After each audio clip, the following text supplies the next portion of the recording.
Good morning. We're going to call today's meeting to order. I'd like to ask everybody to stand for the Pledge of Allegiance. Pledge allegiance to the flag of the United States of America and to the republic for which it stands, one nation under God, indivisible, with liberty and justice for all. Okay. With that, let's know for the record that there is a copy of the Open Meetings Act located on the north wall of the legislative chambers. In the back, there is an automatic defibrillator if it is needed in some respects for health reasons. And with that, we will call to order the Douglas County Board of Equalization. Mr. Clerk. Commissioner Borgeson. Here. Commissioner Boyle. Here. Commissioner Kavanaugh. Here. Commissioner Duda. Here. Commissioner Kraft is not present. Commissioner Morgan. Here. And Mr. Chair.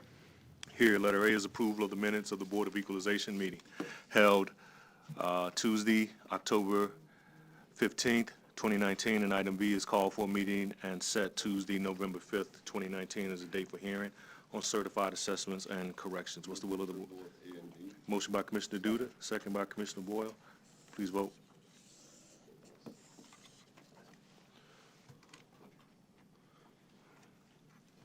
Commissioner Boyle's vote will not appear due to technical difficulties, but he does vote yes, as do the rest of the commissioners. Motion passes 6-0. Item C is citizens' comments, and this is an opportunity for citizens to comment on the Board of Equalization related items not listed on the Board of Equalization agenda. Are there any citizens' comments at this time? Seeing none, we'll move on. We'll take as a whole items, and under resolutions, items D, E, F, G, and adjourn. What's the will of the board? Second. There's a motion by Commissioner Kraft, second by Commissioner Duda. Please vote.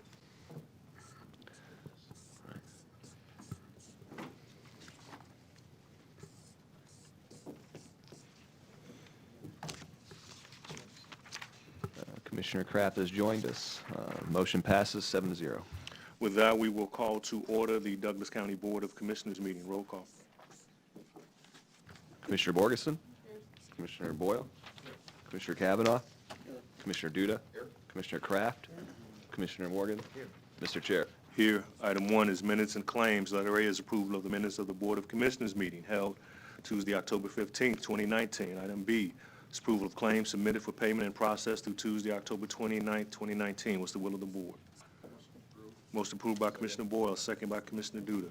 Please vote. Hold. Question? Thank you. Under B, the Health Department has a series of proposals here, and I wanted to ask. You're in the consent agenda? Consent agenda? No, we're not in the consent agenda. Okay. We're on item 1, minutes and claims. We have motion second. Please vote. Okay. Commissioner Morgan states he's abstaining on item B.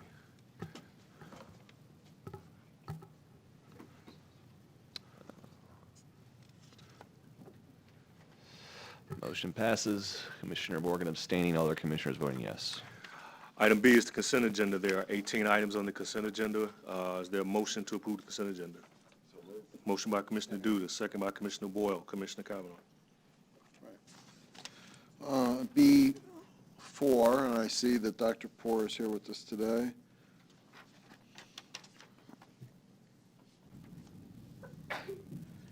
Good morning, board members. This is Adi Poore, Douglas County Health Department. Hi. Hi. How are you? Doctor, under the items that you were requesting approval for is number 4, an amendment to agreement from Nebraska Department of Health and Human Services Division for Public Health HIV prevention program regarding STD, that's sexually transmitted disease outreach program, $107,000. Just briefly, what does this particular grant allow us to do? And then I've got a couple follow-up questions for you. Okay. This is a very interesting grant that HHS came forward to us. It actually is providing us a little bit like what you would think an electronic medical record. This is a project or a program for local public health departments who do not bill health insurance, as we do not bill Medicaid, we do not bill. But it provides us electronic data that we then can use from the clients that we are seeing at our clinic. And it's HHS who came forward and said, we do have this money available and we would like you to use it. It's actually two components. There is another component that is additionally awarded to us for some outreach activities. So these are leftover funds that HHS has, then comes to us and asks, do you have any project that you could use these fundings for? So when it says an HIV prevention program, what exactly does the program do to prevent HIV? So that's what the program is called at the state level. It's called HIV prevention, and it provides screening, it provides testing, it provides all the outreach and the education. So you could call education actually prevention. So it does actually do these things, or that's just the title? Okay. And then underneath that, when it talks about STD outreach program, that's a subset of this HIV program, is that correct? Correct. And those two programs are at the state level. They are closely together as they are in our program. We have the STD control program, which houses also HIV, and the same staff is doing the same work. Right. So specific to the STD outreach program, funds from this $107,000 grant will go to that effort, is that correct? Correct. About half of it, I think. Okay. And this is just an increase over what we have already reached. You know, we receive quite a bit of money from the state for STD outreach. Okay. So will this allow us to have enhanced funding in this fiscal year for that effort? This produces a little bit enhanced funding, yes. And I know that you give us an annual update on where we are on that. When is that going to be, that we will hear from you on that? It's probably the state of public health is probably again the beginning, probably in spring sometime. Okay. Because, I mean, we've been tracking this, and you do a good job of giving us the information relative to STDs being a fairly significant problem in our community, and the trend has not been great in the last few years. So if we have this enhanced program funding for that specific program, would that possibly impact on the high level of STDs that we've been seeing in recent years? You know, we hope that every activity that we are doing is gonna affect our high rates. I can tell you, one of my staff members came back yesterday and shared with me, she was at a national conference where she had the ability to talk to the CDC person who is over HIV, STD, tell her about the activities that we are doing in Omaha, especially with our outreach in our libraries, and the person was really listening to her and saying, and where are you? And this is wonderful, the work that you are doing. So I think we are getting some national recognition, and hopefully also what I will tell you, the data looks like that especially 15 to 24-year-old, that's what we are focusing on. We are seeing that increase leveling off, and that's a good thing. And that's what the national office is taking record of too. That's great, thank you. It's Commissioner's time. Anybody? I'm sorry, I have one more question. You do? No. Go ahead. Okay? Yep. Okay. Under Q, the agreement is entered into by Nebraska's Writers Collective Poetry Instructors to provide creative writing workshops to youth at Douglas County Youth Center for $8,640.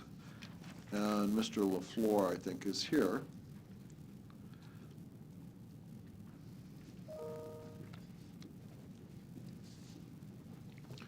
Mark LaFleur, Douglas County Youth Center. Yes, Morning. sir. Good morning.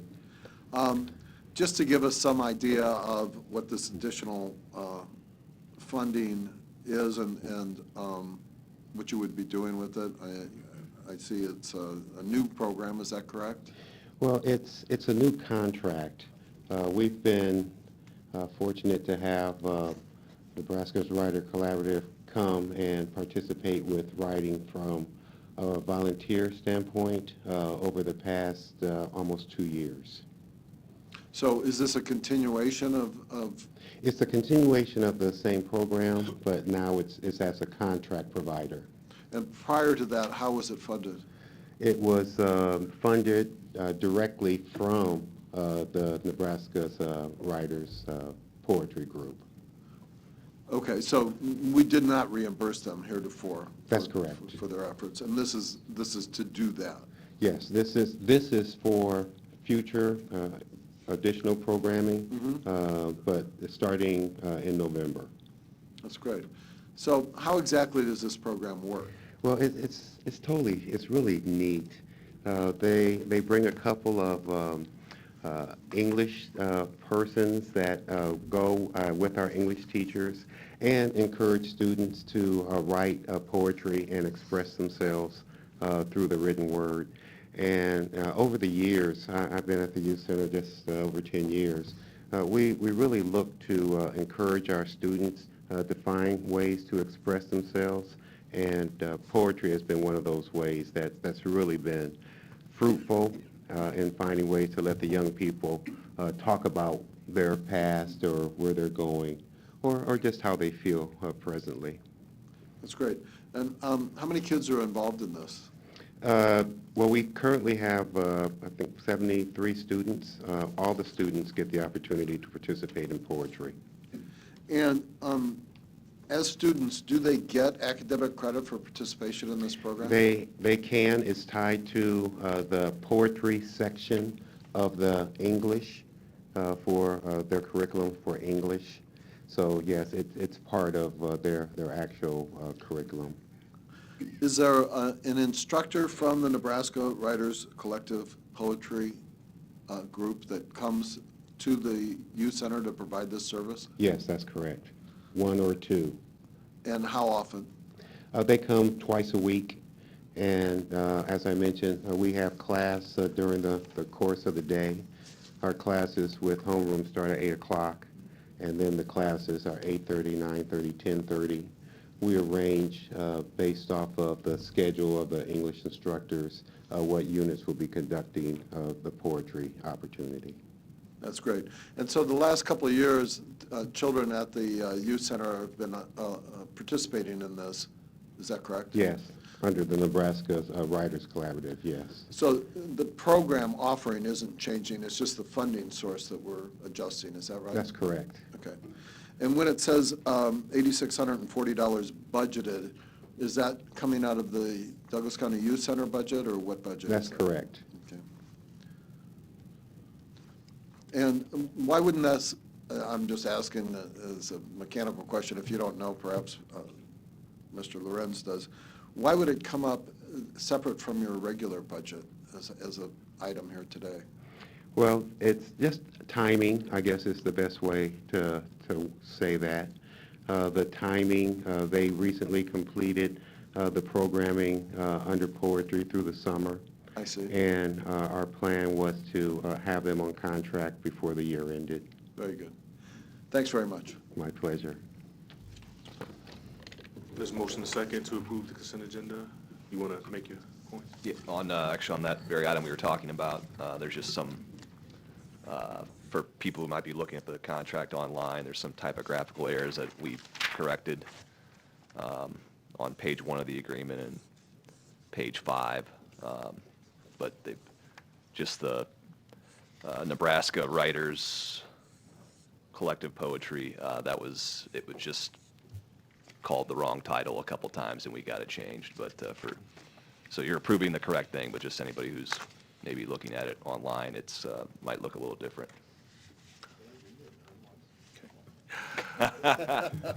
With that, we have a motion and a second. Please vote.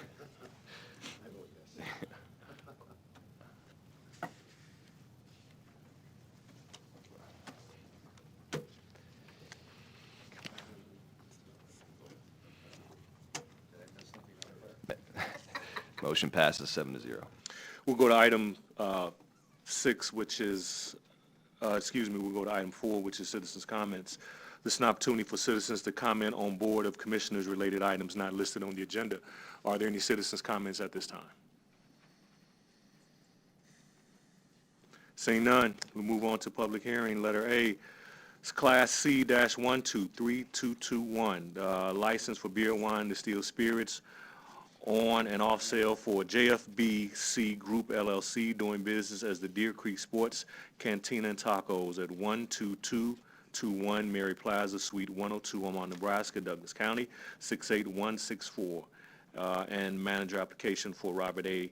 Cantron II at 11713 Newport Ave, Omaha, Nebraska, 68164. We will open the public comment on this item. Let me know for the record, there has not been the list distribution given to the surrounding neighbors. In a conversation, we can keep the public hearing open today. The owner is getting that list and submitting that around. By the time they have it ready, it will have to be taken up at the November 19th meeting. They've had a talk with the Crime Commission from the clerk's office, and that will be all right. So most likely this... Liquor Control Commission. Liquor Control, sorry. You told my mind is Crime Commission. Liquor Control Commission. And so with that, the item will stay open to the 19th, but if there's anyone here that made the trip down and wants to comment, please do.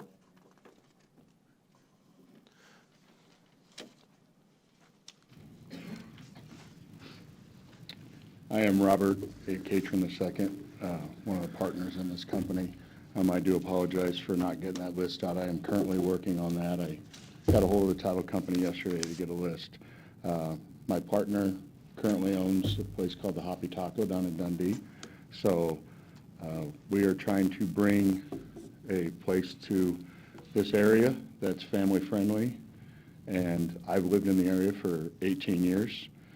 I know there's been some turnover in this establishment, so we've definitely had some success over this past weekend. We opened up on Friday, and we've talked to the neighbors personally over the past few months of cleaning the place up and repainting and doing all kinds of things inside and trying to get it to the point where we felt comfortable enough to open it and know it was going to be right to open. They are all very receptive to us. We've had them in there multiple times this weekend. I know one guy's been in there Friday, Saturday, and Sunday, so I think he's already picked out his own bar seat. So, yeah, it's been great. The response has been awesome. Like I said, I've been in the neighborhood for 18 years, and I just want something where the neighbors can come hang out, bring the family, see each other when they're there, maybe meet new neighbors, and that's our whole goal. So, Commissioner Duda. This all sounds good. So I'm gathering the business is open now already. You just don't have a liquor license yet. we do have a temporary Oh, okay. operator's permit. All right, all right.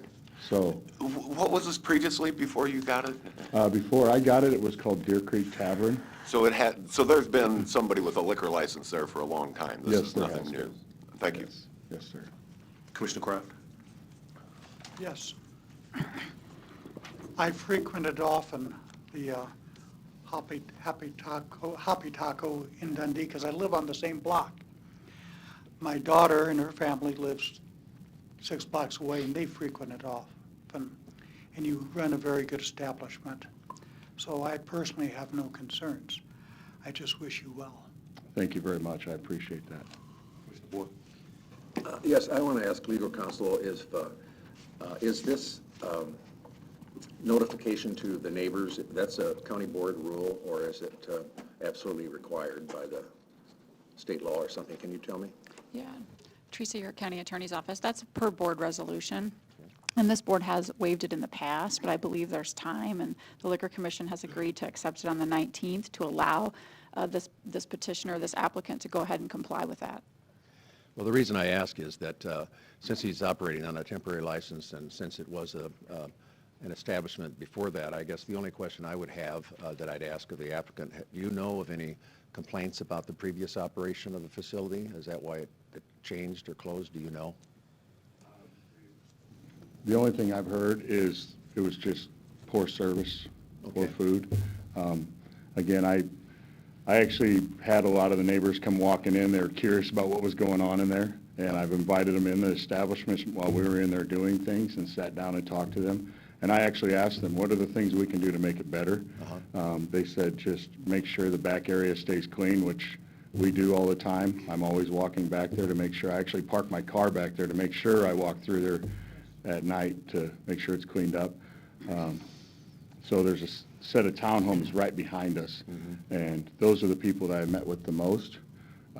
I've heard different things about when it had been Palooza's first, then it was Ryan's and Deer Creek Tavern, and I just went through, was it loud music? Anything that they had concerns about, I've addressed. Okay. I'd suggest to the board, I don't know if you're in the mood to do this, but it seems to me like this gentleman is really operating a good facility. He does have a temporary license, and since I live downtown and he lives in France, I always call that area France, anything west of 72nd. Very endearing lady, please don't be offended. No, not Anyway, offended at all. I would like us to consider waiving our requirement as we have in the past. I think this gentleman is demonstrating a very positive attitude and is running a good shop. And as Commissioner Kraft said, it's a really good example in Dundee. And so I think I'd make a motion that we waive the requirement that neighbors Well, are you coming can't in do all it the now, time. you're in public hearing. Pardon me? Can't do it yet. Pardon me? We're in public hearing, can't do it Yeah, yet. well, I mean, when we get done with this. Well, just know, we've done it once, and the only one time is because of the urgency of timeline, so just know. I just think the attitude of the applicant seems, rather than have him come down again and just let him get started. That's my feeling. If we can do that, I'd like to do it. I'd make that, when this hearing's over, I'll make that motion. Appreciate that. No question. Question, I'm sorry. Well, to vote, we got to close the public hearing, right? So, yes, I think that that's appropriate. However, if you close the public hearing and you don't waive it, he can't meet the requirement. And so, I misunderstood you. so I think the chair's intent was to leave the public hearing open until the 19th, continue it to that date and time certain, and then allow the applicant to go forward. Have we waived this in the past? I thought we had. I recall, with the Once. chair, I recall one other time, but I do also believe, I think the chair is correct, I believe it was for urgency, that the person would have, the Well- I-license would have failed. I think, we need to be a little more flexible, at least I do. The applicant seems very qualified and has the right attitude of serving the public, and so there's no urgency necessarily. I think it's just as a courtesy to an applicant and a taxpayer is what I'm after.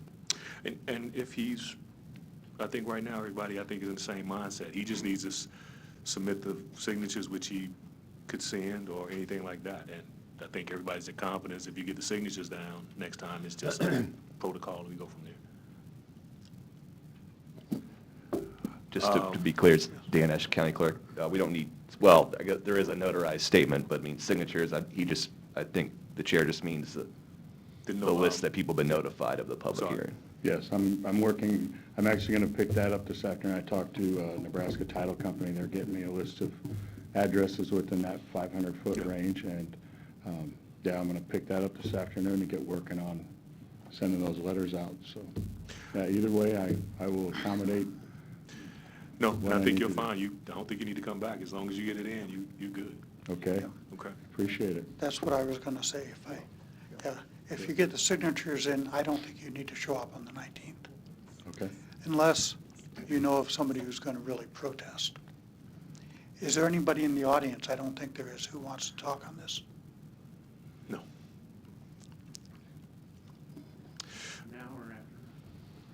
You want to talk on this item? You want to talk on this item? On this item? Public hearing, yeah. This public hearing, yeah. You're good, sir. Thank you very much. Anybody wants to public hearing on this item? Larry Store, 5015 Lafayette Avenue, Omaha, Nebraska, 68132. I just want to point out that I'm a little confused. If the basic decision on the liquor permit is actually made by the State Liquor Board Commission, why do we put people in Omaha through all of this? You act like you're the ones that approve it, but you don't, because you often send it down there when there's too many public complaints. And I made this complaint last week at the city council, because yes, we have home rule charter, let's make the decisions here. Let's don't make them go down to Lincoln or make me go down to Lincoln to complain about problems. That's here in Omaha. Home rule charter, I don't know, don't understand it. Don't understand why he has to go through the state liquor board when you people are questioning like you are now. Because obviously, you're gonna recommend something to them or wash your hands of it, one of the two. And I really think citizens expect you to deal with it here. Thank you. Thank you. Commissioner Duda. That sounds good, but it would take a change in state law. The law says that the local governing body is to make a recommendation to the State Liquor Control Commission. So we're simply complying with the law. Sounds like a good idea, but we got to follow the law. Commissioner Moore. Well, I guess I thought you were suddenly allowing some kind of response to a protest, which would be told we can't talk by the county attorney. Here's the deal. He's absolutely right. The city doesn't have any authority, neither do we. This is just kind of something that's happened. You know, I agree with you totally. I guess I shouldn't be speaking to you. I don't know if I'm allowed to or not by the state law anymore. But anyhow, yeah, I guess so. I think so. We'll have to have public hearings now, so we get to talk too when taxpayers come down. That's a nice feature.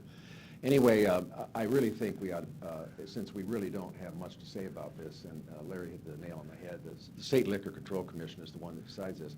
That's why I don't see the point of all this, having him, you know, collect these signatures and all that. Any other applicant for that matter. Maybe we ought to look into this legislatively, but I'm just one who doesn't believe in jacking taxpayers around unnecessarily. I know all of us want to cut red tape and all that sort of thing, but this is just another example of us getting involved in something that we shouldn't be involved in. So I'll say that because I don't think my motion to grant the license would pass. I don't know what the mood is of the board, but maybe when we get through with this, I will make that motion and see what happens. I don't think we need to have him do any of this stuff.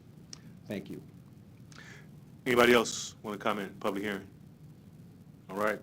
We'll keep the public hearing open to the 19th. You're good. Just get it and you're good. Mr. Chair, I'd like to make a motion. Well, to make a motion, Mike, I have to close the public hearing, and if we close the public hearing, that's going to put his license in jeopardy. I'll make the motion anyway, just see what happens. If it's illegal or whatever, again, it doesn't bother me. But I'll make a motion, we grant this license to this applicant. He seems to me to have demonstrated the kind of management and attitude that's needed for the operation of this kind of a facility. I'll make that motion. And I'm going to have to call it out of order because I don't know if you can make it in public hearing. So, Larry, thank you. help me. With that, we'll keep the public hearing open till the 19th. You good, sir? Sorry about that. All righty. We'll go to item 7, which is committee discussion. Item A is the Finance Committee. Item 1 is the budget report. Commissioners Morgan and Boyle. Still have money. That's Yeah. submitted. With that, we'll go to item C, the Child and Youth Service Committee and the monthly Douglas County Youth Center report.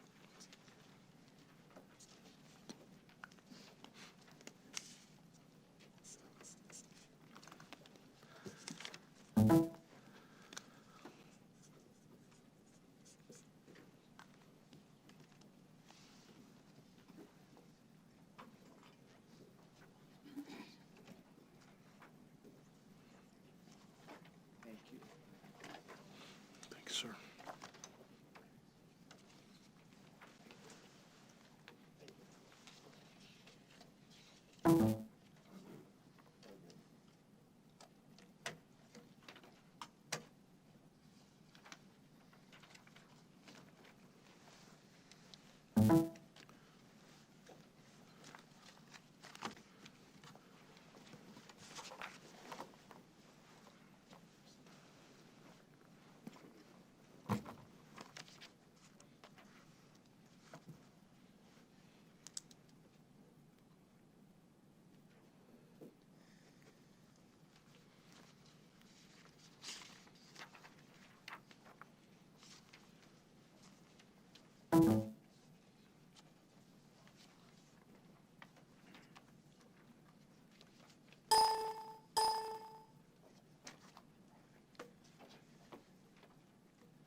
I apologize. Thank you.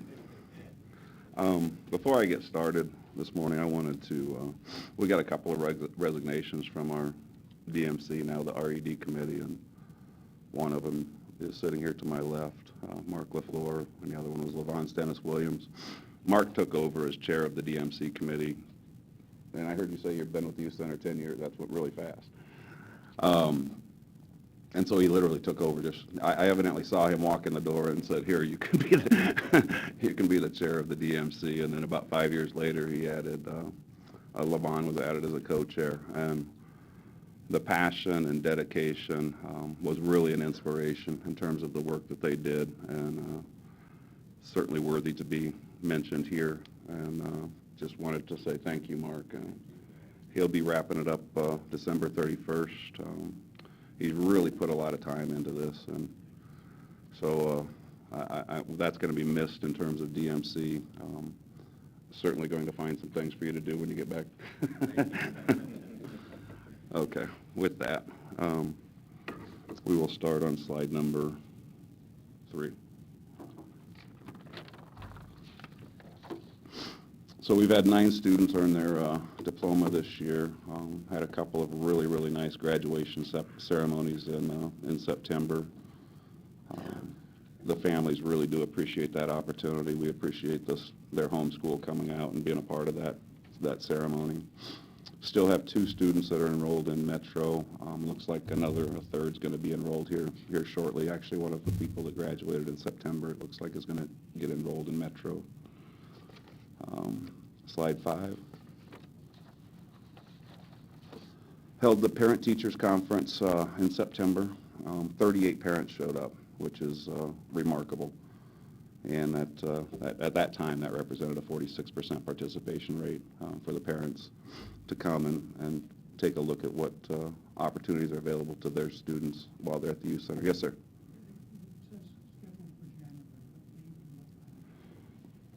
What's the date you have? I think it's the 20th. Yeah, I think the 20th of January. This is different from the parents' meeting, just to clarify. Yeah, this isn't just an opportunity for the parents to show up and the teachers, each one of them just. I was thinking this was the parents' meeting. I kind of thought so. When we get to the parents' meeting, November 20th, okay. Thank you. Yep. Yeah, this is the one where, just like if y'all had children that you took to a parent-teacher conference, we try to make it very, very much like that, right down to the cookies. So, yeah. Slide number 8.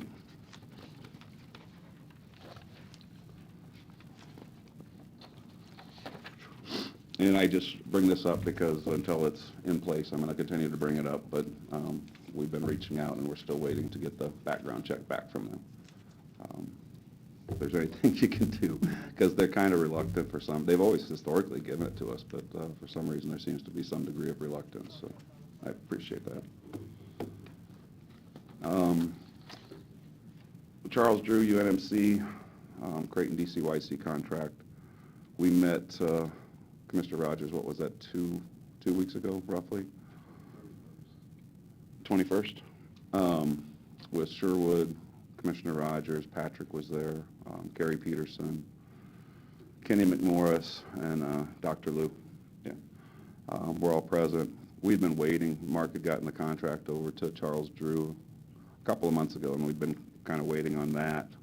And that's what I walked away from that meeting with, was that Charles Drew would then take the lead on this contract and then either provide the services directly or subcontract those services out directly. And I think that's going to be a much cleaner process, and they actually provided a draft contract to those parties on Friday.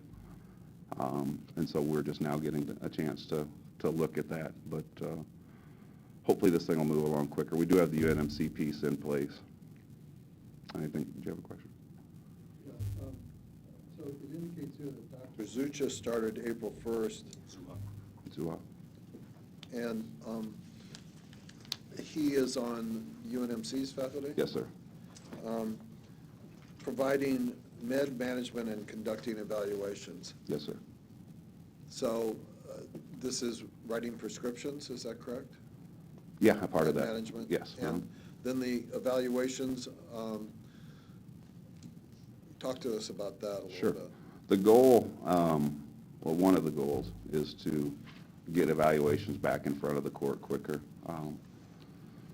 And that's one step, and it all goes to trying to shorten up length of stay. And so if we can get the evaluations back in front of the court sooner, Sure. obviously we'll have an opportunity to impact length of stay. That's only There's going been to a happen if delay in getting these done through is it regional center process? probation's responsible for getting the evaluations taken care of. Yeah, but the healthcare professional that provides those evaluations is the regional center? No, they're contracted out through probation. Okay, they're directly contracted Correct. to providers in the Yes. community. Yes. Okay. So he's been doing these evals since April 1st, is that right? Correct. And this was the contract, I think, that we executed for, what was it, like 4 days, 4 hours a week services? What- Yes. Okay. So there haven't been counseling services as part of this contract. It's prescriptions and evaluations. Just Yes. trying to get the scope of his, okay. And the balance of this is the navigator position. So there's not counseling services in the balance of this. It's this navigator. The navigator kind of takes on the role of counseling, I think, in a sense, certainly a mentoring role. They've been working with Greg. The idea is for them to establish some relationships with the kids while they're at the youth center, and then follow them into the community to make sure that services continue to stay in place for them there. Okay, but the navigator themselves is not a healthcare professional. It's not an MD or, I don't think they are LMHPs, yeah. they're Licensed medical mental health doctors, the navigators? Licensed mental health practitioner. Okay. And they provide counseling services directly to the children that they're supposedly going to deal with? I guess it defines how you want to define counseling. I mean, there's Well, if you certainly- go in for counseling, I mean, you go in for counseling. The schools have counselors, and this person, the navigator, I'm just trying to be clear of No, I what understand. function they would provide. Yeah. Would They be a do- mental health counselor? They are mental health practitioners. I would say that they do some counseling, certainly a mentoring role, and the idea is to seamlessly transfer them out of the youth center into the community. Sure. And so that the programs will remain intact and they don't have delays, which some And families. this program unfortunately- isn't actually up and running yet. What you're That part talking- is. That We've navigator executed the portion UNMC is? contract, yes. Okay, and how long's that been going? April 1st. The navigator Correct. position. Okay, so when you were talking about the contracts that were just let, what was that service for? That's through Charles Drew, and you want to talk a little bit more? Yeah. Yeah, you're actually talking about a couple of different pieces. With regards to UNMC and Dr. Zuha, he's coming there and he's providing a level of psychiatric services, more so on the area with drug and alcohol. Now, the navigator position is a case management position to assist youth as they are transitioning back into the home or into the community. And that contract is the one that is being finalized, the navigator piece. The UNMC piece is already done and in place. The last hurdle to clear is the psychiatric inclusion piece with CHI Creighton.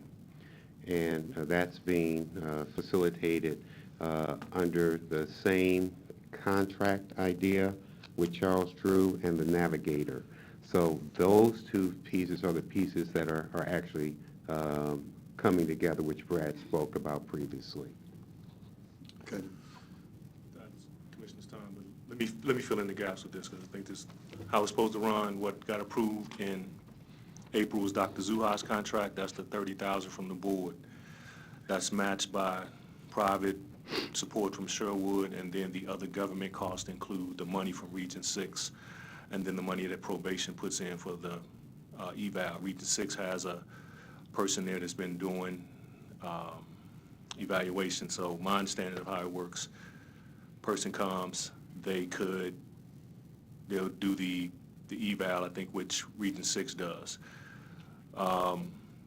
when that person does the eval to some degree, if something's found in there behavioral health-wise, Dr. Zuha goes through there and looks at it and makes the diagnosis to see if there's a dual diagnosis on that piece. And the hope is that they move that kid through the eval, the judges now have confidence in it, and they send that kid back out in the community to be managed by Charles Drew.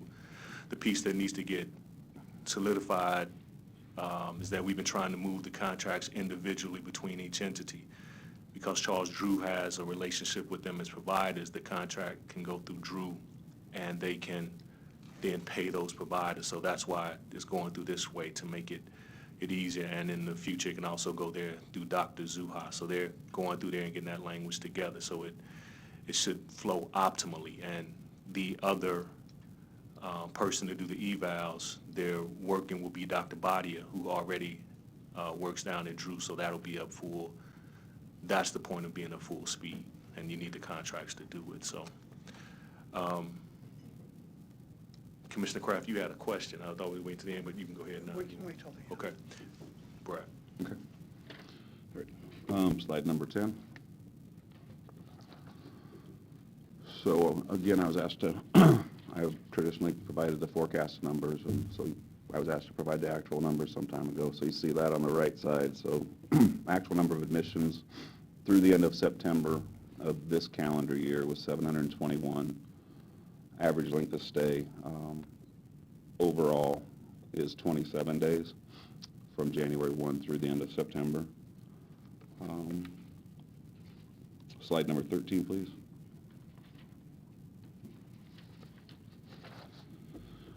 I don't normally go to this slide, but I think it's worthy of noting. And you get 1 month, and when I don't, it was a good month in some senses and a busy month in other senses. But in September, that was just this previous month, the average length of stay was 17 days, which we hadn't seen since January. So that was a good thing. It really helped us too, because you can see we had one of our highest months in terms of admissions with 93.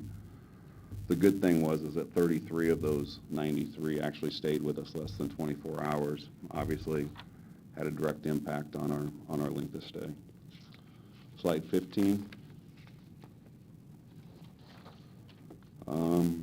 So this is the average length of stay for those that are with us more than 24 hours. Not on probation, the average not on probation is 42 days. Those on probation, 50 days. Adult court, 61. And overall, when you combine those, it's 45 days.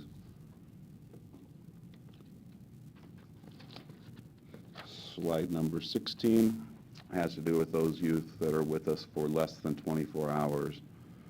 And Question relative to the average length of stay. I'm seeing your average daily population for 2019 is 79, but in the average length of stay, on page 13, it indicates that for 2019, that's 39 days, but then on page 14, it indicates that average length of stay for 2019 year-to-date is 44 days.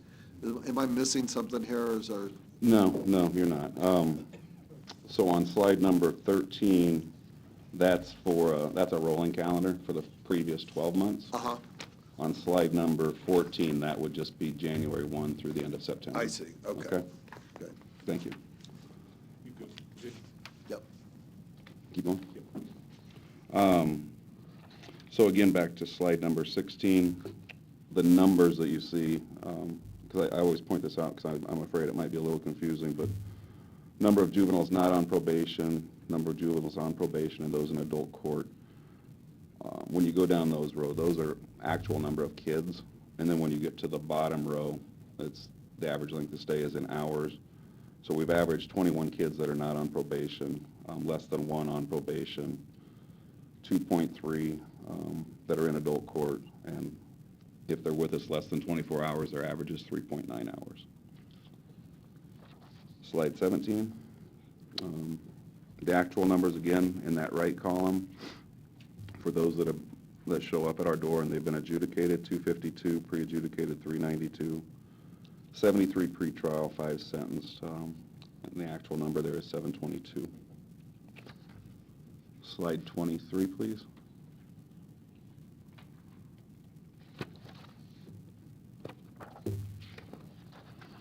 The reasons for admissions, new charges, and you see the percentage of our admissions that new charges represents, and then, of course, in parentheses, that's the actual number of kids that have showed up with new charges. And then the CAPIAS, unlawful absence, violation of probation, which kind of, they're combined under, they're both under probation, roughly 30% there.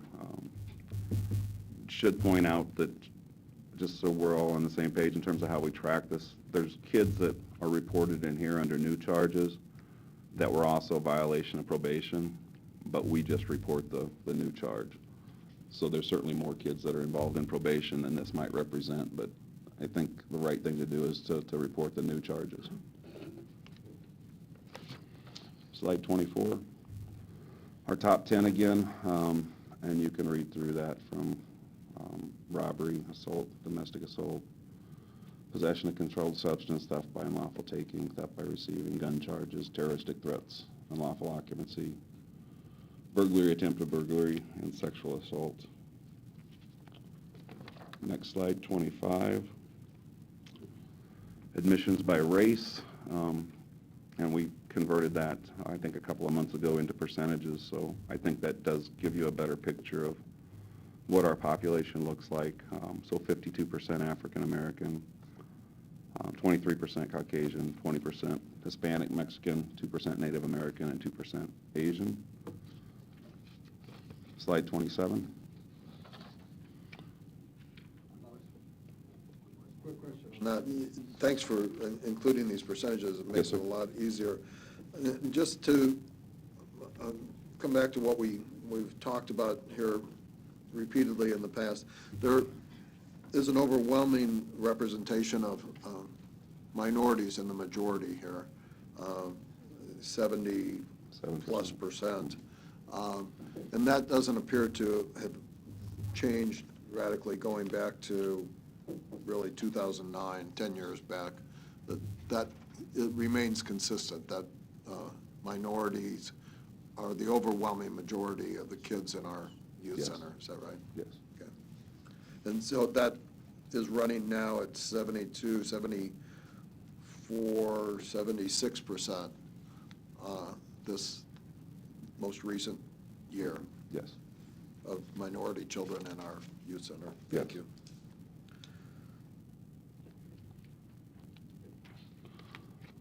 Slide 27. The home program, again, the right column is actual numbers. So we've had 124 admissions, 75 successful completions, 28 is our average daily population this year. And then the column directly to the left is based on those numbers, what we're projecting to see through the end of this year. Slide 30.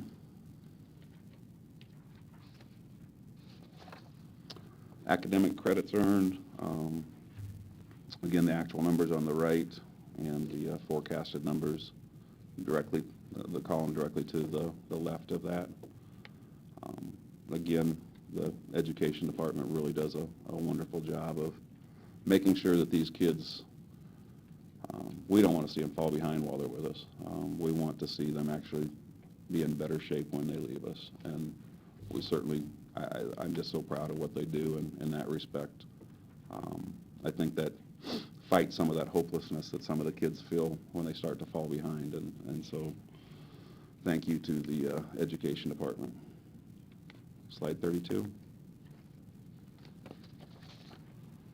IEPs.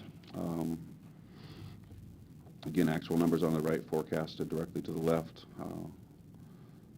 It's somewhat encouraging. I think this is one of those things that we should be able to really get our hands around. But we do see that between 2018 and 2019, those actual number of kids that were admitted with IEPs is somewhat similar.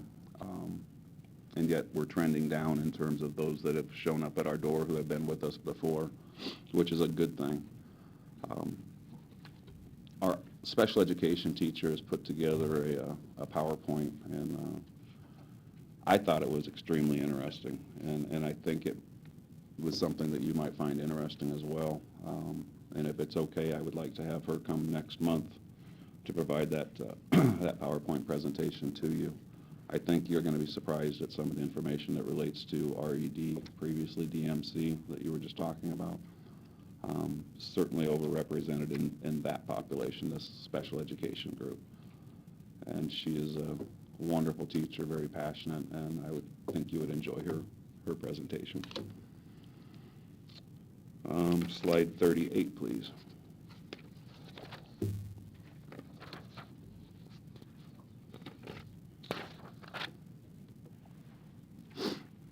Youth on medication.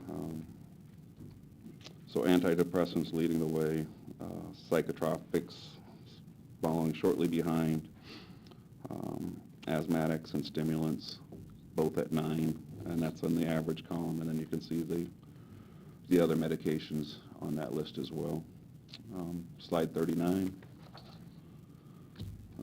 The diagnosis, substance abuse disorder leading the way, followed by conduct disorder, and then ADHD, and then a few of them at 8, kind of, I guess, tying for 4th, if you want to say it that way, depression, mood disorder, and PTSD. Slide 40. Those are the substances that we're seeing, and I remember Commissioner Borgeson asking last month how we gather that data, and so we did go back and looked into that, and there is a good number, or a good portion of that data that is simply self-reported by the kids. And in talking to the people in the mental health group, and I know you've been talking to Dr. Mathieson, but they feel like the kids might tend to minimize that a little bit because they don't know where we're going with that information when they volunteer that they're up to something.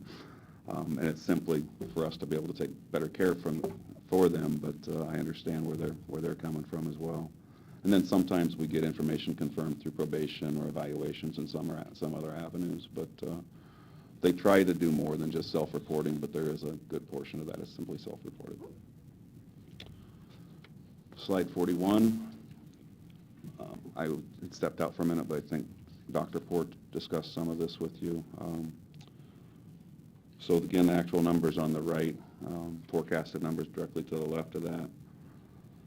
So it looks like our tests, we're forecasting that our test number of kids tested will be slightly up from 2018 by the time we wrap up 2019. And you can see the positive tests going down a little bit. Sometimes we have to celebrate small successes, I think. We would like to see that number at 0, but you know, you look back to 2017, and we are moving in the right direction. I wish I could tell you why. You know, we have people working with the kids that try to help them understand healthy relationships and how to take care of themselves, and I have no doubt that that's had some impact. And I'm sure there's things going on that we're not aware of that are helpful as well. But at any rate, I hope that trend continues. Slide 43. Oh, I'm done. Slide 43 is done. Commissioner Kraft and Boyle.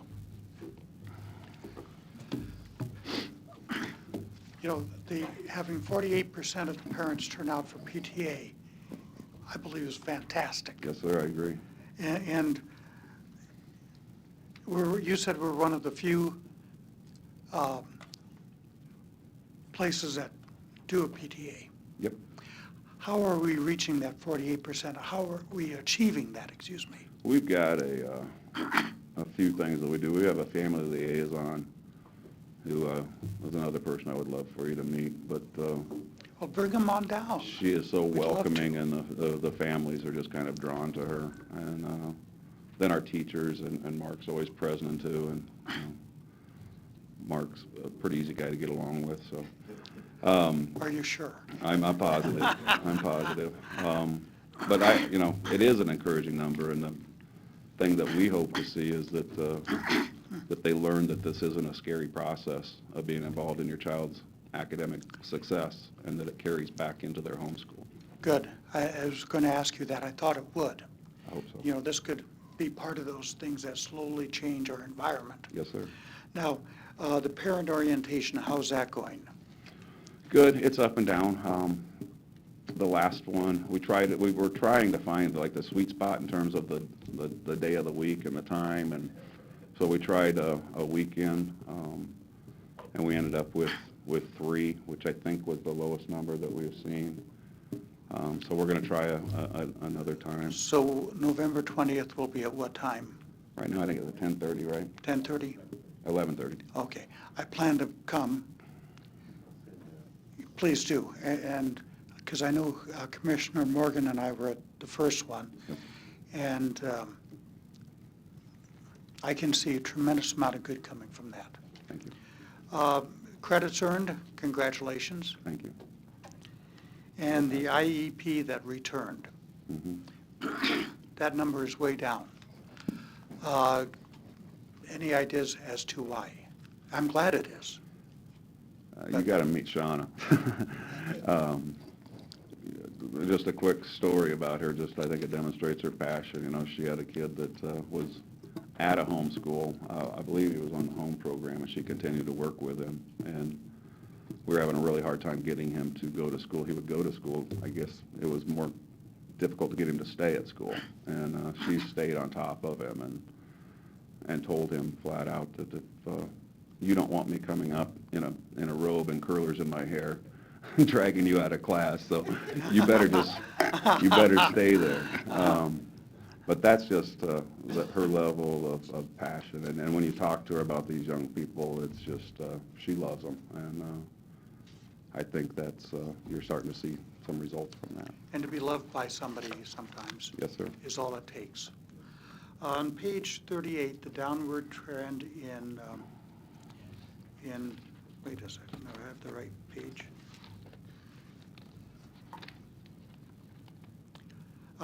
The psychotropics, the youth on medication, were they on these medications when they came in, or are these the medications we are prescribing? That's the medication they came in with. And what do we do once they're in? Do we continue the exact same medication?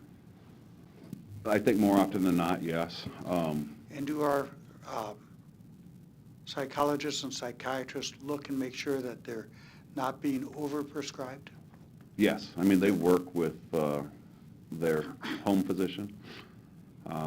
There was a time that we really started to reduce the medication that the kids were on, and felt like that was the right thing to do. And then we had a conversation with some of their home physicians and learned that sometimes when they're at the youth center, some of the stress in their life is gone. I mean, some of the basic things that many of us take for granted, you know, where your next meal is, where you're going to sleep tonight. And so they start doing okay with less medication, but then they're having to balance it out when they go home. And so we're really careful. I know the mental health people are really careful. Yeah, I remember when I first came on board and you and I talked, and you said some of the kids like being here because it's a quiet environment. They can study. Their parents aren't yelling and fighting, and it's actually a comfort place for them.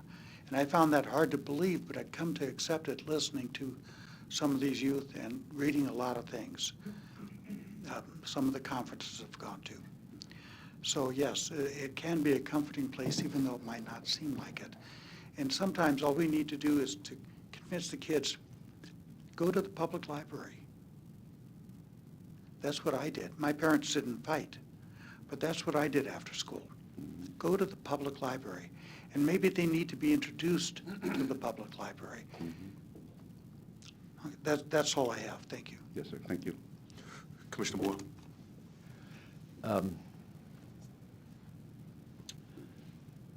I'm concerned about quite a few things, not that, I mean, you're doing a fine job, but just about the children themselves. I do want to talk about a couple of things that kind of anecdotal. I was at the Boys Town event where they opened up their new psych unit, and I was talking to several of the people there who are involved in the treatment of the children, and their facilities are obviously very, very, very cool and very, very nice, if you have to be in custody, I guess.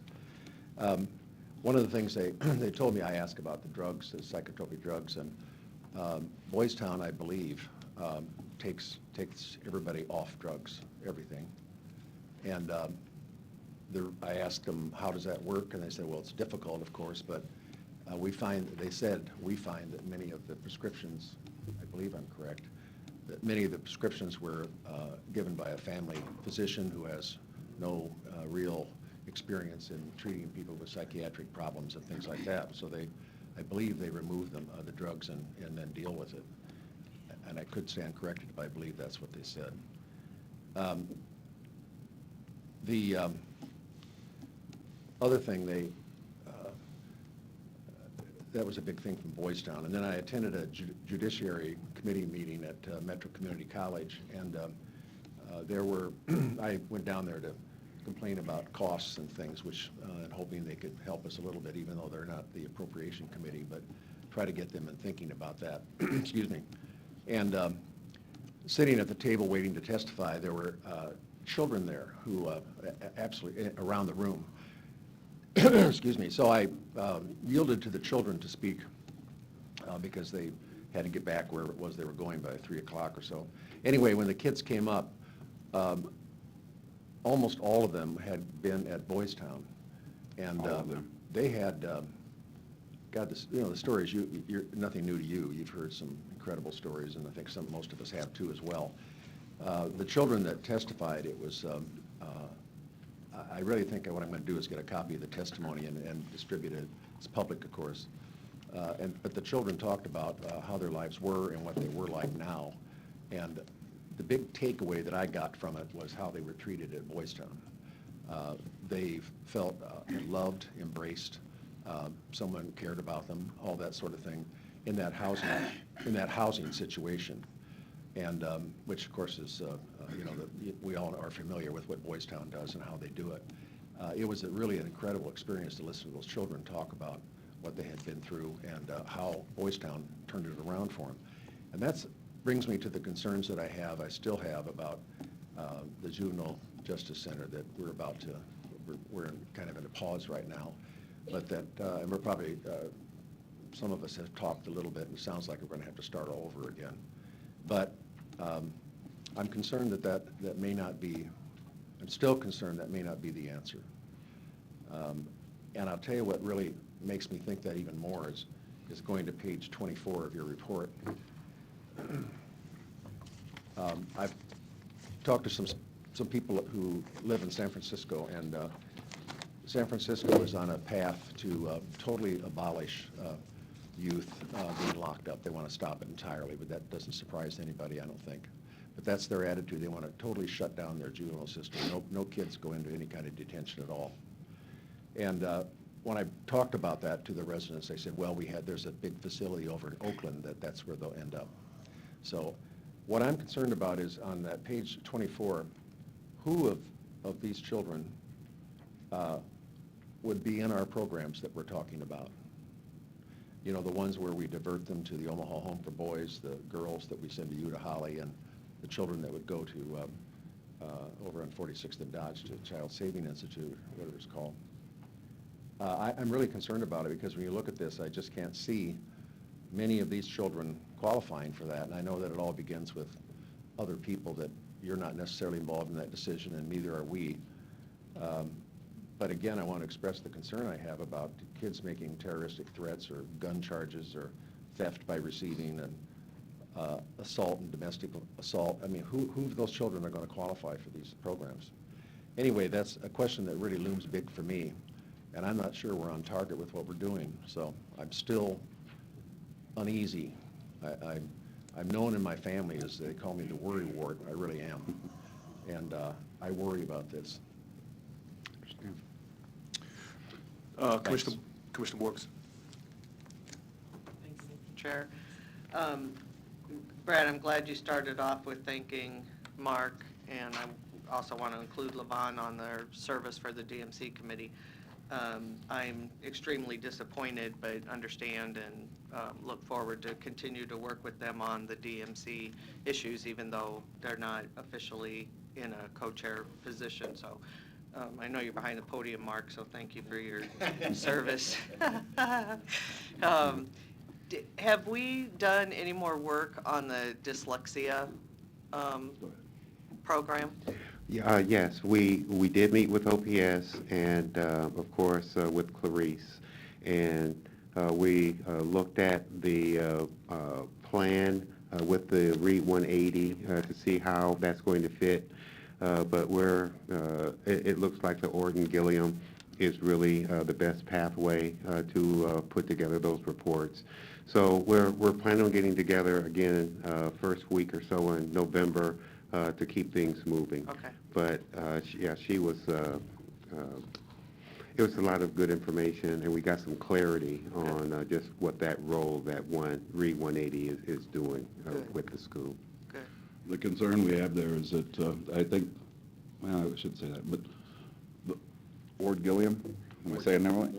Orden and Gilliam, they don't use that in the schools. Right. And so one of our concerns is we get started at the youth center on that, and then what when they transfer back? And Clarice was looking into that a little bit and to see how that might work, and I think she understood, I know she understood that that would be a concern. Right.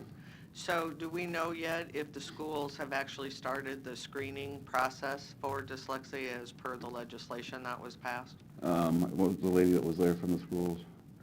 She was the special ed director. I can't remember her name. Kara? Yes. Kara said Yeah. that. And yes, just to whatever degree they are doing some screening. So when they come to us, just say for example, they Right. come to us, do we either know or ask or look up to see if they've been screened for dyslexia through the school systems? That's another conversation we're having with Okay. her. One of the things that became clear to her and to us, we need to do a better job of communicating. Okay. We work with these same kids, and we need to be on the same page. Well, and the only reason that I kind of am pushing continually about it is when you look at your behavior or your medication, where conduct behavior was the second highest. Yeah. That conduct disorder one, Or disorder. By definition, I think all of our kids would probably meet that Right, that but criteria. but that's my point. So Right. here's my point, is that we know that kids who have dyslexia, a lot of times, are treated as for a behavioral problem versus an educational, This one hits close to home. That- I totally get it. right. Yeah. So I just want to continue to try to figure out how to mesh it all, and then once they're, even if we screen them and assess them and start them, how do we continue the tutoring process once they leave the youth center? Because again, my soapbox, we can do what we do and then send them back out to the same environment, and sure enough, they're going to end up back in. So anyway. We even just- had discussions about a full-time reading teacher, to be Right. honest with you. Right. Somebody that specializes in that. Right, right. So anyway, let's just keep working on that. And then I just wanted to also thank you for being willing to look into, I sent you all the NACO Center for Juvenile Justice Reform, and who works closely with the NACO's County Solutions and Innovation Lab for that Length of Stay Policy Academy. And all of our conversation about length of stay, I think it's imperative that we be a part of this. And I know you're starting to work on it, so thank you, but that, I think, will be a good thing for us. That's due by November 15th, so we've Right. got quite a bit of work to do to Yep. make sure we Yep, get everybody involved that needs to be. yep, So, yeah. yep, thank you. Commissioner Boyle. I think what I'd like to suggest is that, some of the things that Commissioner Borgeson just said, I think, I share that concern that, they have a learning disability and we're treating them for some kind of psychotic problem, which is a mistake, obviously, we all agree with that. When I was out at Boys Town, and of course they've got some, they're pretty well funded, as we all know, they now have 7 full-time child psychiatrists on duty. Boys Town has 7 on call, and that's when I mentioned Walt Spellman's son was one of the doctors, pretty cool. Anyway, I think we need to have a strategy meeting among the county board and decide what we're going to spend the taxpayers' money on.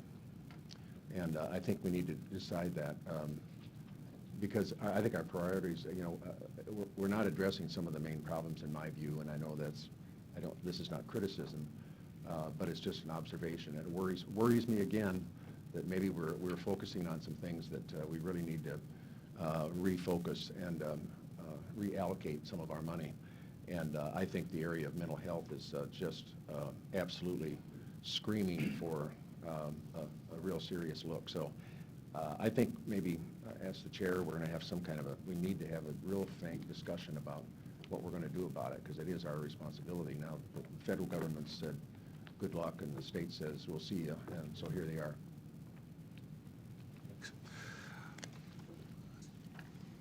I think we're ready for Greg.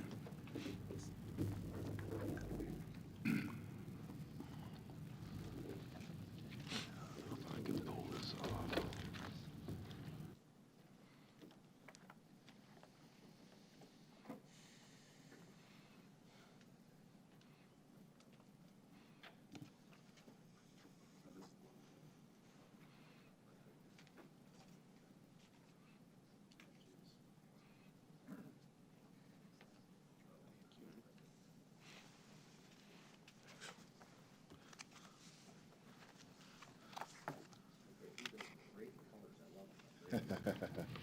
Thank you, thank you.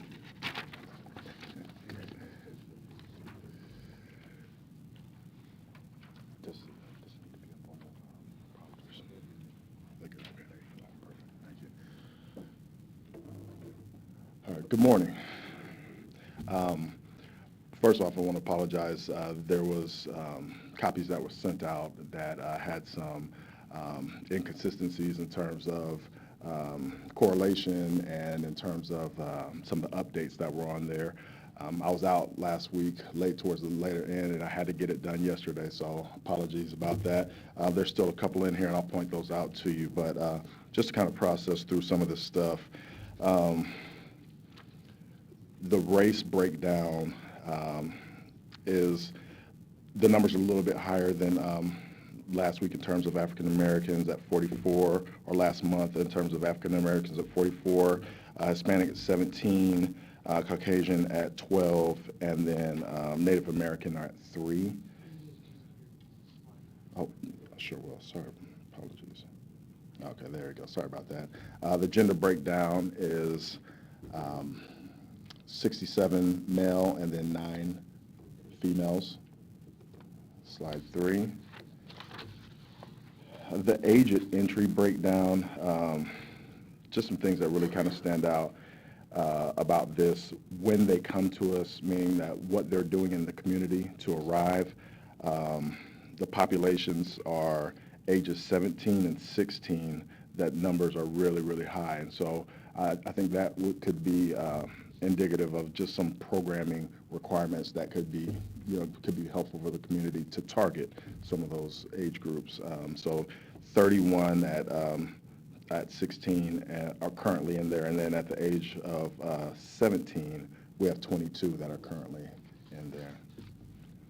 Zip codes are the two highest were 68111, and then coming back to us from placement, and then in terms of the other zip code was 68108 with 8, and then 68107 with 8 as well. So just some things that kind of stand out about that. Page 4, the length of stay breakdown. So this is one of the areas where it doesn't correlate in terms of numbers, but the reason why is because we have some youth who are probation, and they came back to us with new charges that were adult charges as well. So there's going to be a higher amount than 76, which was our daily population at the time. But you can see where the pre-adjudicated youth were at 100 or at 30 days, at 60-day point, up to the 90-day point as well too, with a total of 11 youth that were pre-adjudicated. And those are the youth that we really want to highlight and identify as well too. So those are just some of the numbers there. The other thing that stands out is holds for other counties as well too, and Sarpy County being the primary one that we were holding youth for. So slide 5 is the specialized court information. Just some things that kind of stand out there.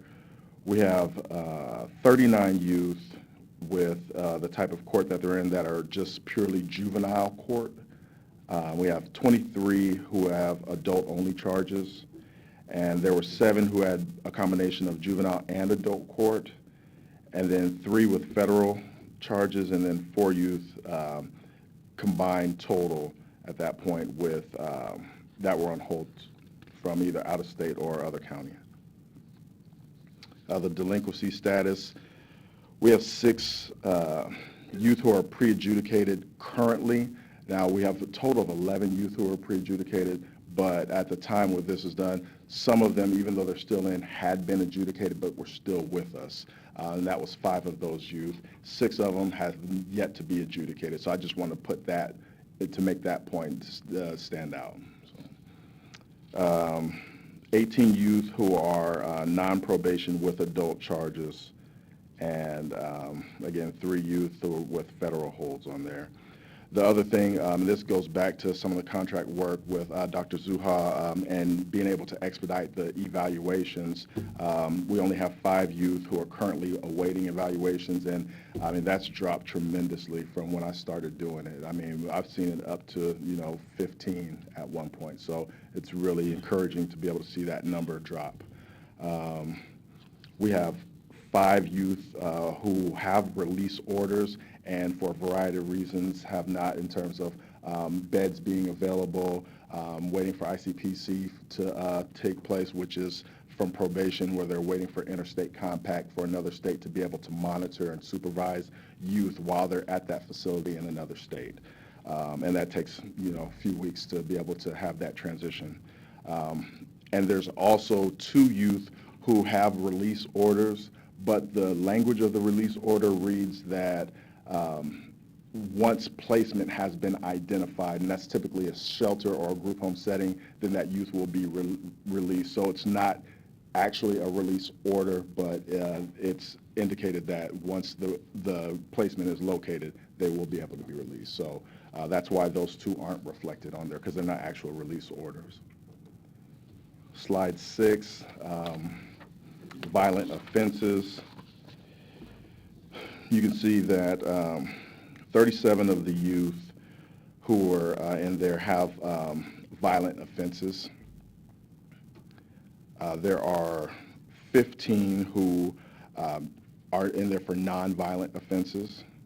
There are 8 who are in there for a potential for violence offense, and again, that is like a terroristic threat. That would be a possession of a gun where there's some potential for violence there. Nonviolent or a violent original charge, which is where they may be back to us on a technical violation, but their original charge was violent. So just to indicate, if you will, a capacity or propensity for violence. So those are just some of the notable things that stood out. Pre-adjudicated youth.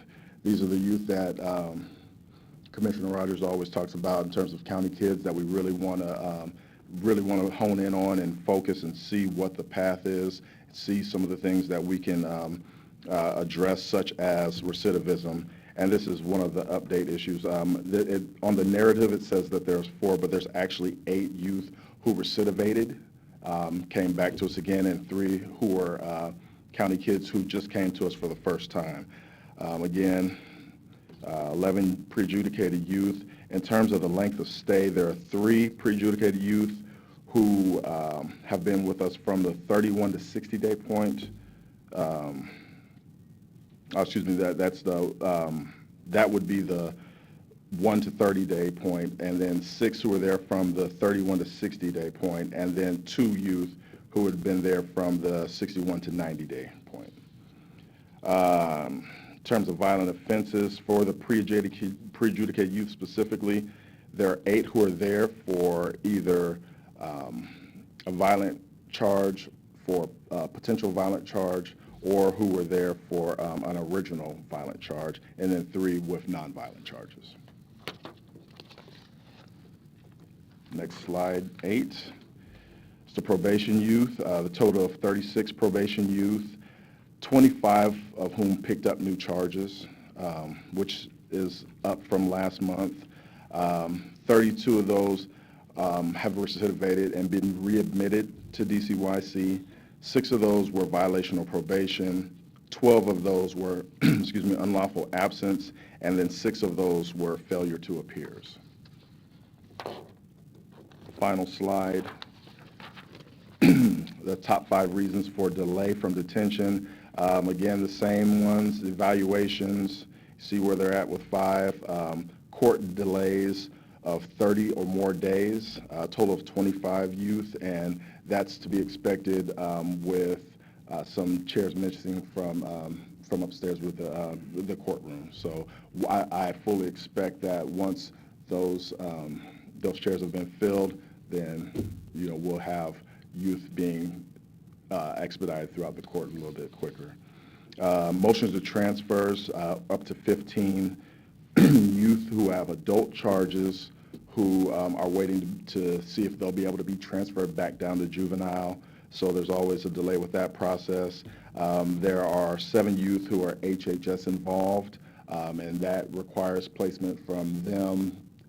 It requires other things that can typically hold the process up as well. And then in terms of federal charges, we actually have 3 as opposed to 2.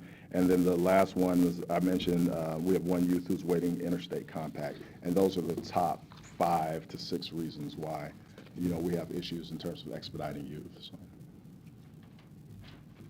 That's it. Commissioners Kavanaugh, Kraft, and Boyle. Thanks. Thanks for the new format. It's a lot more readable, making real progress here.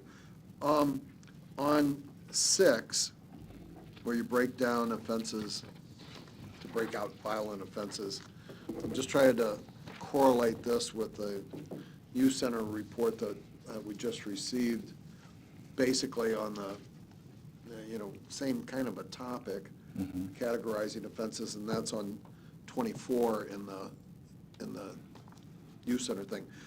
And if I'm reading this correctly, in the report that you just gave us, about 61% of this graph is violent offenses, potential for violence offenses, violent original charges. And in the graph that the youth center report contains, where it breaks down more specifically kinds of charges, those general categories come to 44%. I'm just trying to reconcile. There's 61% of the population over here with violent, potential for violent original charges, and 44% when you break it down to where you're charged with sexual assault, robbery, assault, possession of a controlled substance. So I'm sure you're familiar with this one as well. And, they're related. I'm just trying to, in my mind, get straight how, if you break out the charges in this one and you collate it with this one, we have a little bit of a disparity there between violence showing up 44% of the time, showing up 61% of the time. No, that's a fair question. 2 things stand out. The first thing, so the first thing that stands out is, one, that this would not reflect the potential for violence, and it also would not reflect an original, because these are reflective of new charges. So that's the first thing that stands out. The second thing that stands out is that my report is more of an at a glance of where we're currently at. So it wouldn't necessarily be indicative of what the overall report for the year would show. Okay. So the one from the youth center that Mr. Alexander gave us, those are just what you're charged with, new charges. And this is more of a comprehensive, everything that you're in there for, new, old, whatever, Absolutely. Probation, whatever. So a youth could come to us on a violation of probation, Right.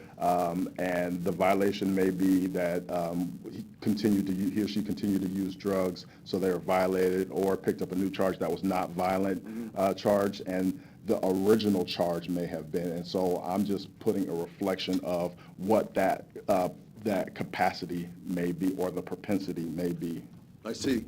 And that's good, because it gives us a more realistic view of what the population, kids are actually, dealing with. And it appears that the presence of violence in their background, in their file, is much higher than the new charge of whatever they come in on, whether it's a theft or a burglary or unlawful occupancy, would actually reflect, if we were just looking at the new charges, that we got about 60% violation reflected in this, if you look beyond whatever the new charge is. Am I reading that right? That is correct. And then also, the potential would not necessarily be reflected as, even if it's a new charge, it may not be reflected as a violent crime because there was no violence that was committed. So again, the potential for that is only reflective of the capacity or the propensity for it. Okay. On page 3, where you do the zip code breakdown, the 3 top zip codes appear to be 68111, 68108, and 68107, which are kind of North Omaha, South Omaha. But in second place here is a category called placement. Yes. Explain what placement means, because that's not exactly a zip code. No, it's not. So it's just reflective of not necessarily where youth who are coming from, where their home environment is, but that I just wanted to reflect that there's a substantial population that is returning to us from placement. Okay, so they bid someplace other than home and they're coming back to us. Correct. Could have been a shelter, ran away from shelter, could have been a group home that they've run away from, or that they've either, like I said, either absconded from or had their placement terminated. Okay. But if you broke them down, like you did with the charges thing, and you went back to, okay, well, what was your original zip code? Right. Would it generally track these zip codes that we see displayed here? Yes. Okay. Thank you. Yeah, you're welcome. Commissioner Kraft? Yes, I also like the new format. Thank you. Wonderful. The only problem I have is sometimes there's not enough distinction between colors, because I don't have yellow receptors, so colors look a lot different to me. Okay. Okay. The other thing is, I love your page numbering. Yeah, no kidding. I think every department head, matter of fact, everybody who shows a report should number it like this. Thank you. And there seems to be some bottlenecks in letting kids out. The programs we're working on, and I don't know if you can answer this, but will they help alleviate these bottlenecks? Or how do we alleviate these bottlenecks? In terms of programs that we're working on, which specific ones are you? I can answer. I know what you're Yes. So I would say I think first you need to look at the list that he has on page 4. And also then, if you look at 4, 5, and 7, the probation kids are paid for by probation. So that money for the programming that comes to them is strictly in their hands. That's what they're working on to try to increase shelter care. They're trying to increase emergency foster care.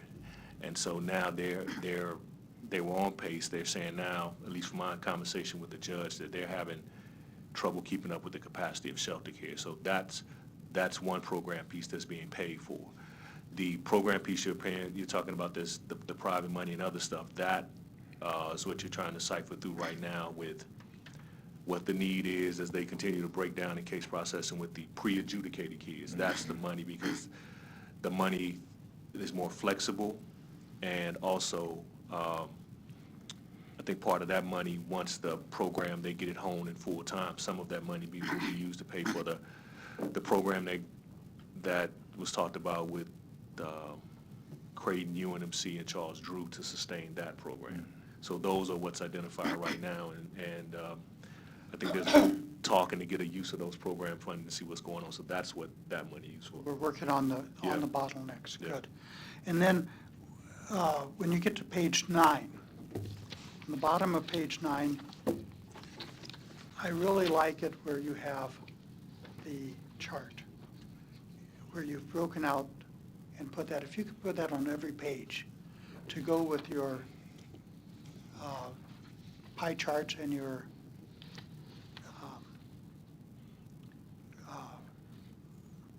vertical charts. I Absolutely. think it would be very, very helpful. Okay, yeah, absolutely. Then I don't have to, then I don't have to worry about colors. I got you. And that's all I have. Thank you. Okay, great report. Thank you. Thank you. Commissioner Boyle? Yes, I wanted to kind of focus on some of the things that are just discussed, but one of the concerns that I had was with the youth and the length of stay and the reasons why. And I think, you know, the reason when I testified to the Judiciary Committee, the chair, Steve Lathrop, said, was talking about, he just kind of blurted out, he said, we need more judges, you know? And because of the caseload of the judges, and that, I don't know whether he was speaking about district court, I believe. And, District court. But it also says something to me that, you know, I think these, the court delays have, you know, have to do with there are a lot of reasons why those occur. And I just really, I'd like to see us, I don't know what we can do to really speed it up, but it's really, I don't like seeing these young people held, and I know you don't either, for long periods of time. And again, and we have to talk to the judges. I think there has to be some way to acknowledge where these children are coming from. And, you know, I'm kind of a slob, you know. I don't want you to see the desk in my office. When people come in, I say, don't smoke, it's a fire hazard in here. But, so I can appreciate being kind of sloppy and not really, you know, I do make appointments and so forth, but I think a lot of these children just really haven't had a real organized life. And I think when we suddenly impose things on them, like show up and do this and all that sort of thing, and the requirements of probation and stuff, they're just not going to happen. And so I hate to see them dragged in again, but I don't know what the alternative is to that. The other thing is, I want to ask about, I'm really concerned about the delays, and I think, again, that's something we need to focus in on and see if we can help give some relief there. And the only way I can see it is, you know, to try to accelerate it some way. Maybe we have to have another judge just to do these things. I don't know what the answer is and where we would put them, you know. So anyway, it's a big problem, and we're part of it. I mean, you know, we are, and we're in the same boat that you are. I'm concerned too about the children who, I think it's on page, I guess I was looking for where these kids go. One of the places was shelters and something else. I don't remember what it was. I lost the page number, but I do appreciate the numbering, that's for sure. And what I'm concerned about is when they go to a shelter, what happens to them? They just live there like some other occupant? Is there any oversight on them while they're there? There's oversight. There's a staff ratio. I'm not sure what it was when I worked in shelters. I think we were at 11 to 1. Okay. So I'm not sure what it's at currently, but there's daily programming that they do. They Okay. typically go to school in their home school when it's shelter. So staff will transport them on a daily basis. There's also activities outside the shelter that they engage in as well too. And again, this is when I was working in a shelter, which is a couple of decades ago, but you know, I'm sure the process hasn't changed as much. You know, some time ago, I went up to Fremont to pick up a young man to come home for Christmas, and I caught it was in one of the centers that we were paying for, and it was, first of all, it was really pretty dimly lit, and a person just barely older than the occupants, and a female, and all the people were males, and not a lot of good things. So I said, I want to see this boy's room. And she repeated it, which of course says to me, you want to see his room? We're like, oh my God, you know. So I did go in, I got into the room, and so here this young man who's 12 years old, his belongings were in a garbage bag. And so, I mean, that says, you know, first of all, I mean, I had a rule around my house, never put anything valuable in a garbage bag. It's going to get thrown away or accidentally and all that kind of stuff. So here's this young man who has his belongings in a garbage bag. What is it? I mean, what does it say to him, you know? And that's nothing you can control. But we have so many things going on with these children that we're accidentally sending signals to them that you don't matter. I mean, you know, your belongings are garbage, that kind of thing. They're not saying it, but that's kind of what it gets communicated very subtly to them. And so I just want to, I need to get more involved with what you're doing because I really am so interested. It's been a long time since I was directly involved with your operations, but I do appreciate the work you're doing. It's really helpful, and all of you for that matter. Thank you. Thank you. Commissioner Boyd, if I can, before I go to Commissioner Kraft, page 4 and 5 particularly, page 4, 5, and 6. So if you look at 6 and the number that Greg has on foot 37, and what I want to tie together is the question you had earlier about who would be on the programming. So that if you did 37 and somewhere between, so 37 is the adult charges. It's fair to say that the adult charges are going through district court. Correct. So your point is right. In talking to a district court judge and talking to a juvenile judge, the 37 kids, it is an issue with the lack of juvenile court judges because I think the adult charges have went up here recently. Absolutely. Okay. I don't know what that has a tie to, but it takes a kid 9 months to work their way through the system. So with the adult charges, so the point of not enough district court judges, which is what Senator Lathrop was referring to, and he's going to bring back up, that is one contributing part based on the previous discussions. If you look at page 6, that 37, everybody that's not on adult charges is eligible for programming piece. The 37 are the ones that need to be there for adult charges. Now, you'll have to talk to probation in regards to if you look at violent offenses, non-violent offenses, and the other 2 categories, because that's some interplay with probation about whatever their files say about what that may be there. It's not necessarily if a kid has, and I think there's a difference between how we do at DCYC and probation, their descriptions are, but when it gets to probation making that decision, you have to look in that file to see what specifically. So to the 2 questions, you're absolutely right that it's a combination of a judge piece because the number of kids and the time it takes to make it through the system. But also to your point about who would be programming wise, everybody that's not on adult charges is an eligible discussion for programming. So that's the nut you're trying to crack right now. And if I can add on to your point as well, Commissioner, so that 37 could be indicative of some youth charges as well that may have originated in adult court and been transferred down to juvenile as well. Commissioner Kraft. Thanks. Yes, I'm going to just address something that Commissioner Boyle said about the garbage bags. Don't we have a program to give these young people who are in foster homes and shelters backpack to take that stigma away? I thought we did. There's a lot of programs around the nation, I know. I've seen it on national TV. No. Oh, here. Yeah, we have done that before, have done book bag drives, and we still informally collect book bags during the course of the year.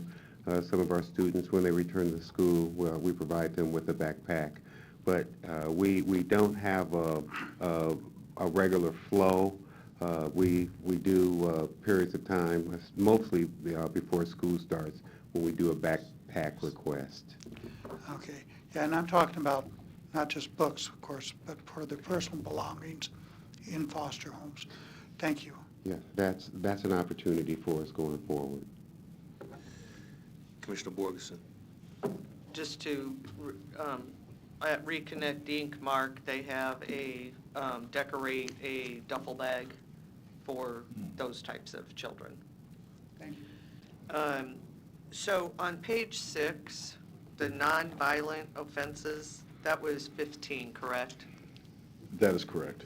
So if we were to break those 15 down of those, with those offenses, and then their length of stays, like do a page of just those, because again, while we have to kind of look at the whole, there's some parts of this that we can break down and figure out, okay, there's 15 kids who are in our youth center who were in there for nonviolent offenses. What are they? Where are they in the system? What's the holdup, or what's the need, or whatever you want to say? Right. Could we do that Absolutely. with those 15? Absolutely. And again, 15 doesn't seem like a big number to people, but it is a big number. Right. When you're talking about, the 76 youth in our facility. So if we could get that information, just to analyze it and look at it and see maybe where we can go with it. I'm on that. I'll add that as a slide. Thanks. Commissioner Boyle? I was going to say that the young man that I encountered with the garbage bag had been, of course, been through juvenile court, but I don't think I'm not really sure how he probably didn't end up in your place. And so he was sent to what do you call it? One of these rehab centers that we operate and we pay money for. Right. Anyway, so he had not been through your place. I don't want to suggest that at all. That didn't happen. Okay. But I think, I'm glad you brought up the subject of what the bags and so forth. We should be able to address that pretty easily. So, yeah. Oh, excuse me. I haven't given her the authority to speak. Mr. Brooks? Well, if I could just piggyback on that, I mean, we actually could have our County Government Awareness Committee met Right. yesterday, and this could be actually a project that we could ask the departments and offices, make it a contest, again, piggybacking off of Levon's program where you get a duffel bag and decorate it, and you can have a contest, and we could give them to the youth center or some of our programs where they're going. To have a duffel bag to put their belongings in. So we could do something like that. Good. We could do it as an art project over at the youth center. Because these kids are, one thing I've learned over the course of work in the youth center that you do is these kids are very artistic. They're very, very talented. Absolutely. And we could potentially do something, over there with it. So anyway, there's some possibilities that we could look at to address that. That's fantastic. You're good, Greg. Thank you. Thank you. All right, appreciate it. With that, we'll go on to item G, Human Resources. Item 1 is the weekly. Oh, please, sorry. Come on. Yeah. I'll allow you to, yes, please.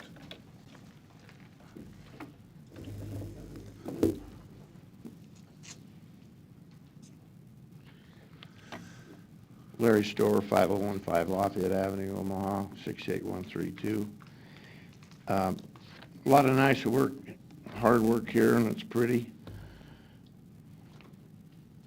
But I think we need to be somewhat careful, too. It's pretty scary when you just, as a typical citizen that doesn't know all this, flips through here, and you think, excuse me, this is not a public school board meeting, this is a Douglas County Youth Center meeting. Why are we doing this to our children? Some of us have children, some of us don't. Some of us gave them away, some had taken away. Now, the Constitution does not say anything about age. We all have due process. But as you flip through here, you say, excuse me, how did they get there in the first place? Somebody makes a charge or a complaint. Well, how long do you keep them? Did the parents let you take them? Do the parents have any say? What are you doing with them when they are there? Does the child sign away his rights? Did the parents sign away the child's rights? For all this study and all these programs, and how long are we going to keep them there? Well, hopefully we want them all out tomorrow morning. Well, then we don't need a jail, do we? But of course, there are some that have to be kept. So now we go in and study everything about them and come up with all the statistics, and we try some drugs on them. At what point did we stop the numbers on their arm? How do you think Hitler sorted through all of the citizens to find out who he wanted and who he didn't? How do you think they rounded them up? There's nothing in the Constitution about this. So let's be careful. Progressivisms have given us a Constitution that's 3,000 pages long with rules and regulations and resolutions. The Founding Fathers said very simply a pocket Constitution. This is what they do, and this is what's left to the states. Then the states tell you what's left to you. However, They all have to be in concordance with that Constitution that you swore to. Think about it from a very simplistic standpoint. That is scary if you just flip through it and think about what's going on with the kids that, terms like pre-adjudicated, they didn't get a trial. I don't have time to discuss all that, but there's a lot of nonsense. And from a common sense standpoint, very simply put, my tax dollars for this, we had a revolution for this type of thing. Thank you. Larry, I'm gonna just say one point. You know, I hear you come up every week and talk about the Constitution. I'm not a practicing lawyer. I think I define myself as, some people say, a country lawyer. You don't have a license, but you think you know a little bit. But I do know there's a term called federalism, and everything's not geared to the Constitution at that extent. So federalism gives the states some liberty to set some laws, which I think puts us in that realm. So I don't know if the, sure. Larry, the pre-adjudicated means they're being held to go to trial. So they have not been to trial yet. So everybody's rights are being respected in here. The problem is it takes a great deal of time, and the court docket is jacked up and filled up, and that's what the comment was about from the chair of the judiciary. We need more judges for the district court. He was talking about something different, but still, we do need help with that. So thanks. I appreciate your point of view. Thanks, Larry. Then we'll go to Human Resource, which is item 1, and the weekly personnel report for civil service, which is as submitted. For legislative items, I hope everybody noted that the Tri-County agenda's out, and that's set. Other than that, we do have need for executive session on litigation and personnel. And labor. That's not, okay, separate from litigation, okay. We will reserve the right to go into executive session in order to protect the public interest with respect to discussion regarding labor negotiations, litigation, and personnel. Is there a motion by the board? Motion by Commissioner Kraft, second by Commissioner Boyle. Mr. Chair? Yes. If I may interject, we have a committee meeting scheduled for after the county board meeting, primarily to talk about probation, wanting to make some changes in where they're at. I intend to have a 10-minute break between when we come out of executive session and when the committee meeting will commence up in 9:03. Thank you. We have a motion second. Please vote. And again, we're going in for labor negotiations, litigation, personnel.